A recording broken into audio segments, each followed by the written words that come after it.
Hi guys, welcome back to drama hubs. നമ്മൾ ഇന്ന് ഈ ഡ്രാമയുടെ നെക്സ്റ്റ് പാർട്ടാണ് കാണാൻ പോകുന്നത്. കഴിഞ്ഞ പാർട്ടിൽ നമ്മൾ കണ്ടു നിർത്തിയത് ഹീറോ പറയും, സൂവും ഫാങ്ങും രണ്ടുപേരുമായിട്ട് നീ ക്ലോസ് ആകാൻ പാടില്ല, എനിക്കത് തീരെ ഇഷ്ടമല്ല, നീ എന്നെ ഭ്രാന്ത് പിടിപ്പിക്കുകയാണ് എന്ന്. വളരെ ഇമോഷണൽ ആയി അവൻ കരയുന്നൊക്കെയുണ്ട്. അവന്റെ എല്ലാ ഇമോഷൻസും അവളോട് തുറന്നു പറഞ്ഞു എന്ന് നമ്മൾ വിചാരിച്ച പോലെ തന്നെ അവൻ സ്വപ്നം കണ്ടുകൊണ്ട് നിൽക്കുമായിരുന്നു. ഇവൻ എന്തോ ഒന്നും മിണ്ടാതെ സൈലന്റ് ആയിട്ട് നിൽക്കുന്നതെന്ന് അവൾ വിളിക്കുമ്പോഴാണ് അവൻ റിയാലിറ്റിയിലേക്ക് വരുന്നത്.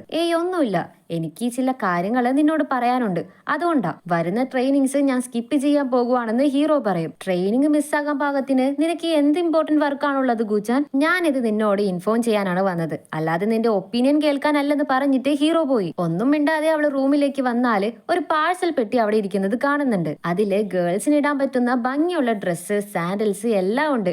കൂടെ ഒരു നോട്ടും വെച്ചിട്ടുണ്ട്. ഷെൻയി, ഇത് നിനക്ക് വേണ്ടിയാണ്, നമുക്ക് നാളെ റെസ്റ്റോറന്റിൽ മീറ്റ് ചെയ്യാമെന്ന് അഡ്രസ്സും വെച്ചിട്ടുണ്ട്.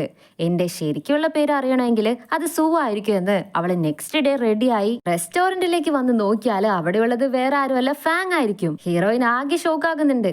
എന്താ നീ ഇവിടെ, സൂ ഇവിടെ എന്ന് ചോദിച്ചാല്, നീ പെണ്ണായിരുന്നു എന്ന് എനിക്ക് നേരത്തെ തന്നെ അറിയായിരുന്നു, ലോക്കർ റൂമിൽ വെച്ച് നിങ്ങൾ സംസാരിച്ചത് അറിയാതെ കേട്ടുപോയി, അതാ ഇങ്ങനെയൊക്കെ പ്രിപ്പയർ ചെയ്തത്. സത്യമായിട്ട് ഞാൻ ആരോടും പറയില്ലെന്ന് അവൻ പ്രോമിസ് ചെയ്യുവാണ്. ശരി ഓക്കെ, എന്നാലും നീ എന്നെ സർപ്രൈസ് ആക്കി കളഞ്ഞു ഫാങ്, എനിക്കിത് കുളിര് വരെ വന്നു, ദേ നോക്കെന്ന് അവള് കാണിച്ചൊക്കെ കൊടുക്കുന്നുണ്ട്. ആക്ച്വലി ഷെൻയി, നിന്നോടൊരു കാര്യം സംസാരിക്കാൻ വേണ്ടിയാണ് ഇതൊക്കെ ഞാൻ അറേഞ്ച് ചെയ്തത്. അതെന്താണെന്ന് അവൻ പറയാൻ വരുന്നതിനുള്ളിലെ കറക്റ്റ് ആയിട്ട് അവിടേക്ക് നമ്മുടെ ഹീറോ വരുന്നുണ്ട്. അവളെ കണ്ട് പ്രശ്നമാകണ്ടല്ലോ എന്ന് കരുതി ഫാങ് ഓടി വന്ന് ഹീറോയിനെ മറിഞ്ഞു നിൽക്കും. എന്താ ഗൂ നീ ഇവിടെ, നമ്മൾ കോയിൻസിഡൻസ് ആയിട്ട് കണ്ടുമുട്ടിയല്ലോ എന്ന് പറഞ്ഞ് ചോദിക്കുമ്പോ, എന്താടാ നീ ഇവിടെ, നീ ആരുടെ കൂടെയാ വന്നിരിക്കുന്നതെന്ന് അവൻ എത്തി നോക്കുമ്പോ ഒരു പെണ്ണിനെ കാണും. ഓ, അപ്പൊ നിനക്ക് പെണ്ണുങ്ങളെ ഇഷ്ടാണോ? പെണ്ണുങ്ങളല്ലാതെ വേറെ ആരെ ഇഷ്ടപ്പെടണ്ടേ? അല്ല, ഞാൻ ഉദ്ദേശിച്ചത് നീ നിന്റെ ഇഷ്ടപ്പെട്ട പെണ്ണിന്റെ കൂടെയാണോ എന്നാണ്. അതെ എന്ന് അവനും പറയും. അപ്പൊ ഗുയിച്ചാനെ മീറ്റ് ചെയ്യാനായിട്ട് ഒരു പെണ്ണ് അവിടേക്ക് വരുന്നുണ്ട്. സോറി ഗുയിച്ചാൻ, ഞാൻ നിന്നെ ഒരുപാട് വെയിറ്റ് ചെയ്യിച്ചോ എന്ന് ചോദിച്ചാല് ഇറ്റ്സ് ഓക്കെ എന്ന് അവൻ പറയും. ഫാങ്ങിനോട് ഇതെന്റെ സീനിയർ ആണെന്ന് ഇൻട്രൊഡ്യൂസ് ചെയ്തിട്ടേ നെക്സ്റ്റ് ടേബിളിലേക്ക് അവർ രണ്ടുപേരും പോയിരിക്കുവാണ്. ഇത് കണ്ട ഹീറോയിനോ തീരെ താങ്ങാൻ പറ്റുന്നില്ല. അവളുടെ ഫേസ് ഒക്കെ ആകെ മാറുന്നുണ്ട്, ഡള്ളാകുന്നുണ്ട്. ആ പെണ്ണാണെങ്കിൽ ഹീറോയെ തൊട്ടൊക്കെ സംസാരിക്കുന്നത് കണ്ടതും ഹീറോയിന് നല്ല ദേഷ്യവും വിഷമവും ഒക്കെ വരുന്നുണ്ട്. അവര് രണ്ടുപേരും നല്ല മാച്ച് ആയിട്ടുണ്ടല്ലേ എന്ന് സാഡ് ആയിട്ട് സംസാരിച്ചതും, ഷെൻഹി നമുക്ക് വേറെ പ്ലേസിലേക്ക് പോകാമെന്ന് ഫാങ് വിളിക്കുവാണ്. ഇല്ലില്ല, അവൻ എന്നെ തിരിച്ചറിയാൻ ചാൻസേ ഇല്ല, അവന്റെ കണ്ണു മുഴുക്കെ അവന്റെ ക്രഷിന്റെ മേലെയാണുള്ളത്, അപ്പോ അവൻ എന്നെ ശ്രദ്ധിക്കാൻ എവിടെന്നാ നേരം? എനിക്ക് കുഴപ്പമൊന്നുമില്ല എന്ന് അവൾ ഫീൽ ചെയ്ത് സംസാരിക്കുന്നത് ഫാങ്ങിന് മനസ്സിലാകുന്നുണ്ട്. ഫാങ് വേണ്ട മതി എന്ന് പറഞ്ഞാലും അവള് ഡ്രിങ്ക്സ് ഒഴിച്ചൊഴിച്ച് കുടിച്ചുകൊണ്ടേ ഇരിക്കുവാണ്. ജിമ്മില്, റൂമില് എല്ലായിടത്തും അവോയ്ഡ് ചെയ്തത്, കഴിക്കാൻ വിളിച്ചപ്പോൾ എനിക്ക് വിശക്കുന്നില്ലെന്ന് പറഞ്ഞു പോയത്, എല്ലാം ഓർക്കെ അവൾക്ക് കണ്ണുകളെല്ലാം നിറഞ്ഞു വരുന്നുണ്ട്.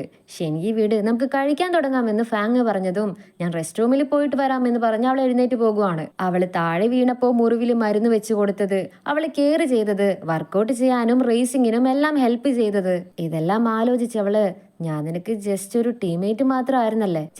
ടീംമേറ്റ്സ് മാത്രമായിരുന്നല്ലേ എന്ന് പറഞ്ഞിട്ട് അവള് കരയാനേ തുടങ്ങുവാണ്. എല്ലാം കഴിഞ്ഞ് പുറത്തേക്ക് ഇറങ്ങി വരുമ്പോ അവളുടെ ഉള്ളിൽ ഇത് തന്നെയാണ് ചിന്ത. വീഴാൻ പോയതും പെട്ടെന്ന് ഫാങ് ഓടി വന്നാണ് അവളെ പിടിക്കുന്നത്. ഗു അവിടേക്ക് വരുമെന്ന് ഞാൻ വിചാരിച്ചില്ല, എല്ലാം എന്റെ തെറ്റാണ്, അടുത്ത തവണ ഞാൻ എല്ലാം ശ്രദ്ധിച്ച് കൂട്ടുകൊണ്ട് പൊക്കോളാം എന്ന് അവൻ സോറി പറയാണ്. ഫാങ്, നീ എന്തിനാ സോറി പറയുന്നേ? എനിക്കൊന്നുമില്ല, ഞാനൊരു പെണ്ണല്ല, ഈ ഡ്രസ്സിൽ കണ്ടത് നീ എന്നെ വീക്കായിട്ട് കാണല്ലേ, ഞാനൊരു റേസറാണ്, എന്ത് സ്ട്രോങ് ആണ് ഞാനെന്ന് നിനക്കറിയാമോ, അതുകൊണ്ട് നീ എന്നെ കുറച്ചൊന്നും കാണണ്ട എന്ന് പറഞ്ഞതും, അപ്പോ ഓക്കെ, നീ ഡബിൾ അല്ല ത്രിബിൾ ഓക്കെ ആണെന്ന് പറഞ്ഞ് ഇവനും റിലീഫ് ആയിട്ട് ഫീൽ ആകുന്നുണ്ട്. എന്നാൽ നെക്സ്റ്റ് ടൈം നമുക്ക് ഹോട്ട് പോട്ട് കഴിക്കാൻ പോയാലോ എന്ന് ചോദിച്ചാല്, ഓക്കെ എല്ലാം വഴി ഉണ്ടാക്കാം, നീ ഫസ്റ്റ് റൂമിലേക്ക് പോ, എനിക്കൊന്ന് സൂവിനെ മീറ്റ് ചെയ്യണമെന്ന് പറഞ്ഞിട്ട് അവനെ തള്ളി പറഞ്ഞു വിട്ടിട്ട് സങ്കടത്തിൽ അവള് തിരിച്ചു നടക്കുവാണ്. ആ വഴി തന്നെ ഹീറോയും കാർ ഓടിച്ചുകൊണ്ട് വരുന്നുണ്ട്. ഹീറോയും വളരെ ശോകത്തിലാണ്. കാരണം എന്താന്ന് വെച്ചാല്, ആ സീനിയർ പെണ്ണില്ലേ, അവളെ അവൻ മീറ്റ് ചെയ്തതിന് കാരണം തന്നെ ആ പെണ്ണിനോട് അഡ്വൈസ് ചോദിക്കാൻ വേണ്ടിയാണ്. ഞാൻ സ്നേഹിക്കാൻ പാടില്ലാത്ത ഒരു പേഴ്സണെ സ്നേഹിക്കുന്നുണ്ടെന്ന് പറഞ്ഞാല്, സ്നേഹിക്കാൻ പാടില്ലാത്ത പേഴ്സണോ, നീ എന്തൊക്കെയാ പറയുന്നത്, എനിക്കൊന്നും മനസ്സിലാകുന്നില്ലെന്ന് അവര് പറയും. ലവില് ഹെൽപ്പ് ചെയ്യാൻ പാകത്തിന് എനിക്കറിയാവുന്ന ഒരേ ഒരാൾ നീയാണ്, നീ വേണോ എന്നെ ഹെൽപ്പ് ചെയ്യാനെന്ന് അവൻ പറയും. അങ്ങനെ നീ ആരെയാ ലവ് ചെയ്യുന്നേ, എന്താണെങ്കിലും തെളിച്ച് പറയടാ, എന്നാലല്ലേ എനിക്ക് നിന്നെ ഹെൽപ്പ് ചെയ്യാൻ പറ്റുള്ളൂ എന്ന് ചോദിച്ചാല്, ഇവന് പറയാനേ മടിയാകുന്നുണ്ട്. പറഞ്ഞോ ഇല്ലയോ എന്നറിയില്ല. ഇവിടെ ഹീറോയിനും ഹീൽസ് ഒക്കെ ഒരു കൈ പിടിച്ചിട്ടേ സാഡായിട്ട് വെറും കാലിലാണ് നടന്നു വരുന്നത്. അതേ ഒരു സാഡ്നെസ്സിലൂടെയാണ് നമ്മുടെ ഹീറോയും വരുന്നത്. റിലേഷൻഷിപ്പിലേക്ക് പോകണമെങ്കിൽ നീ നിന്റെ മൈൻഡ് യൂസ് ചെയ്യാൻ പാടില്ല, നിന്റെ മനസ്സിനെ ഫോളോ ചെയ്യുന്ന അവർ പറഞ്ഞിട്ടുണ്ടായിരുന്നു. മനസാക്ഷി എന്ത് പറയുന്നു അത് മാത്രം കേൾക്കെന്നും അവർ പറഞ്ഞിട്ടുണ്ടായിരുന്നു. അത് ആലോചിച്ചിട്ടായിരുന്നു ഹീറോ വരുന്നത്. ആ ടൈം മുന്നിലൂടെ ഹീറോയിൻ ക്രോസ് ചെയ്യുന്നുണ്ട്. പക്ഷെ രണ്ടുപേരും കാണുന്നില്ല. അവൻ അവളെയും അവൾ അവനെയും കാണുന്നില്ല. നെക്സ്റ്റ് ഡേ സൂവിനെ കാണാൻ വേണ്ടി അവൾ വരുന്നുണ്ട്. അവള് സൈലന്റ് ആയിട്ട് ഇരിക്കുന്നത് കണ്ടതും സൂവിന് മനസ്സിലായി ഗുവിനെ കുറിച്ചാണെന്ന്. ഇപ്പോ റേസിംഗ് ആണ് ഇമ്പോർട്ടന്റ് എന്ന് അവള് പറയാൻ വരുന്നതിനുള്ളില് എനിക്ക് മനസ്സിലായി എന്ത് വന്നാലും റേസിംഗ് ആണ് ഇമ്പോർട്ടന്റ്. കുറച്ച് ദിവസത്തേക്ക് ഞാൻ എന്നെ തന്നെ ശ്രദ്ധിക്കുന്നത് ബെറ്റർ ആയിരിക്കും. ഞാൻ വീട്ടിലേക്കൊന്ന് പോയി വന്നാലോ, എന്റെ മൈൻഡ് ഒക്കെ ഒന്ന് ഫ്രീ ആക്കണമെന്ന് പറഞ്ഞിട്ട് അവള് പോകും. നൈറ്റ് ഹീറോ ഓടിക്കതച്ച് റൂമിലേക്ക് വന്ന് നോക്കിയാല് ഹീറോയിനും ഇല്ല, ഹീറോയിന്റെ തിങ്സും ഇല്ല. മൊത്തത്തില് പെറുക്കിയെടുത്ത് അവള് പോയെന്നാ തോന്നുന്നത്. ഇത് കണ്ട് അവന് വളരെ വിഷമാകുന്നുണ്ട്. അടുത്തടുത്ത ദിവസങ്ങളിൽ രണ്ടുപേർക്കും തമ്മിൽ ദേഷ്യം. ജിമ്മിൽ വെച്ച് മീറ്റ് ഒക്കെ ചെയ്യുന്നുണ്ട്, പക്ഷെ സംസാരിക്കുന്നതേ ഇല്ല. നെക്സ്റ്റ് ഒന്നിച്ച് ജോഗിംഗ് ഒക്കെ ചെയ്ത് വരുമ്പോ എന്തിനാ നീ അവിടെ നിന്ന് പോയതെന്ന് ഹീറോ ചോദിക്കും. അടുത്തത് കുറച്ച് സീരിയസ് ആയിട്ടുള്ള മാച്ച് അല്ലേ, അതിന്റെ എന്റെ ബെസ്റ്റ് കൊടുക്കണമെന്നാ കരുതുന്നത്. അതുകൊണ്ടാണ് ഞാൻ വേറെ റൂമിലേക്ക് പോയതെന്ന് അവള് പറഞ്ഞതും പെട്ടെന്ന് ഹീറോ അവളുടെ കയ്യിൽ പിടിച്ചിട്ട് ഞാൻ എന്തെങ്കിലും ചെയ്തോ, നിന്നോട് തെറ്റായിട്ട് ഞാൻ എന്തെങ്കിലും പെരുമാറിയോ എന്ന് ചോദിച്ചാല് അവള് മുഖത്ത് പോലും നോക്കാതെ ഇല്ലെന്ന് പറയുവാണ്. പിന്നെ എന്തിനാ നീ അവിടെ നിന്ന് പോയതെന്ന് ചോദിച്ചാല് അവൾ ഒന്നും മിണ്ടാതെ നിൽക്കുവാണ്. നമ്മൾ ജസ്റ്റ് ടീംമേറ്റ്സ് മാത്രമായിരുന്നു എന്ന് അവൻ ചോദിക്കും. നോക്ക് കൂയിച്ചാൻ, ഞാൻ നിന്റെ പേഴ്സണൽ പ്രോപ്പർട്ടി അല്ല. എന്റെ ഇഷ്ടത്തിന് ഞാൻ എന്ത് വേണമെങ്കിലും ചെയ്യും, നീ അത് പറയാൻ വരണ്ട എന്ന് പറഞ്ഞ് മുഖത്തടിച്ച പോലെ പറഞ്ഞിട്ട് അവള് പോകുവാണ്. ഇവനിപ്പോ എന്താ ചെയ്യേണ്ടതെന്ന് മനസ്സിലാകുന്നില്ല. സത്യത്തിൽ അവന്റെ ഒറിജിനൽ ഫീലിങ്സും അവന് തുറന്നു പറയാനും പറ്റുന്നില്ല. കട്ട് ചെയ്താല് ഹീറോയുടെ മുത്തശ്ശനെയാണ് കാണിക്കുന്നത്.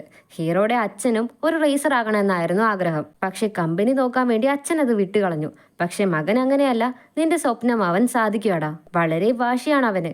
നമ്മുടെ കമ്പനിയുടെ അടുത്ത് പോലും വരുന്നതേ ഇല്ല അവൻ. അപ്പൊ എന്റെ കമ്പനി ഷെന്നിന് തന്നെ കൊടുക്കണമെന്നാണോ എന്ന് മുത്തശ്ശൻ ചിന്തിക്കുകയാണ്. 15 വർഷങ്ങൾക്ക് മുമ്പ് മകൻ ജീവനോടെ ഉള്ളപ്പോ നീ ആഗ്രഹിക്കുന്ന പെണ്ണും അവളുടെ മകനും രണ്ടുപേരും നമ്മുടെ കുടുംബമല്ല. അതുകൊണ്ട് നമ്മുടെ സ്വത്തും അവർക്ക് പോകാൻ ഞാൻ സമ്മതിക്കില്ല. എനിക്ക് ഒരേ ഒരു കൊച്ചുമകനേ ഉള്ളൂ, അത് ഗുയിച്ചാൻ മാത്രമാണ്. നമ്മുടെ സ്വത്തും അവന് മാത്രമേ പോകൂ എന്ന പോലെ അച്ഛൻ മകനുമായിട്ട് അന്ന് വഴക്കിട്ടിരുന്നു. പക്ഷെ ആ കാലങ്ങളൊക്കെ കടന്നുപോയി. ഇപ്പൊ അങ്ങനെയല്ല അവർ ചിന്തിക്കുന്നത്. രണ്ടുപേരും എന്റെ പേരക്കുട്ടികളാണ്. അവരെ പറ്റി ചിന്തിച്ച് ആദ്യം ഇടാനായിട്ട് ഞാനല്ലാതെ വേറെ ആരാ ഉള്ളത് എന്നൊക്കെ പറഞ്ഞിട്ട് മുത്തശ്ശൻ ഇമോഷണൽ ആകുന്നുണ്ട്.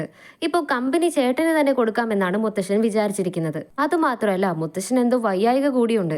അത് അവരാരെയും പറയാതെ മറച്ചു വെച്ചിരിക്കുവാണ്. വേലക്കാരി പെണ്ണ് വന്നിട്ട് ഇനിയെങ്കിലും അത് തുറന്നു പറയാം മാസ്റ്റർ എന്ന് പറഞ്ഞാല് നീ മിണ്ടാതെ കടന്നു പോയെന്ന് പറഞ്ഞ് അവളെ വഴക്ക് പറഞ്ഞയക്കുവാണ്. ഇവിടെ ഹീറോയിൻ ജിമ്മിലും കാണുന്നുണ്ട്, പക്ഷെ സംസാരിക്കുന്നതേ ഇല്ല.